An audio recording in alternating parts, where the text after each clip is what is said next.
ఇయాల రేపు ఎవ్వరు కోపికలు లేకుంటాయినాయి అబ్బా, అస్సలు ఆగుతలేరు. ఇటొక్కటంటే అటు పదనుడు, అదాళ్ళు అని అనక ముందే ఇల్లు పుస్తీలకు దిగుడు. ఒక్కరిద్దరు కొట్టుకుంటే ఆడికే ఓడిచిపోతుంది. అటో గ్రూపు ఇటో గ్రూప్ అయిందంటే ఇంకింత పెద్దగా అవుతుంది. ఊర్లలో గిసొంటి పంచాయతీలు కొట్లాటలు చూస్తూనే ఉంటాం కానీ ఓ తాన ఏడ ఫైటింగ్ చేస్తున్నారో చూడుండ్రి.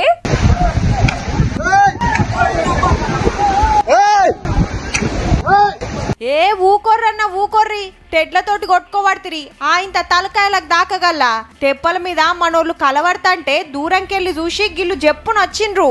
ఆగుర్రన్న అదే కొట్లాట చాలా సేపే నడిచింది. ఇంతకు ఇదేడంటే శ్రీశైలం డ్యామ్ కింద వరద తక్కువైందని గేట్లు బంద్ చేస్తే మనోళ్ళు చేపల షికారికి దిగిండ్రు. చిన్న చేప కాడ నాకే దొరికిందని మాట వెరిగి మరలవాడకాడికి వచ్చింది కథ. మళ్ళా అంతా ఒక్క కుటుంబమేనట. దెబ్బలు దాకినోళ్ళు దావకండ్ల పడ్డరు. పోలీసులు కేసు రాసిండ్రు. మళ్ళెప్పుడు గేట్లెత్తేది తెలియదు కాబట్టి 2 నెలలు చేపలు పట్టబోవద్దని ఆఫీసర్లు ఆర్డర్ వేసినా మనోళ్ళు బరాబర్ పోయిండ్రు. దొరికినే పట్టుకొని సప్పుడు గంట రాక గీ ఫైటింగ్ ఏందో. జర్రంతన్న ఓపిక లేకుంటే ఎట్లనే అన్నలు.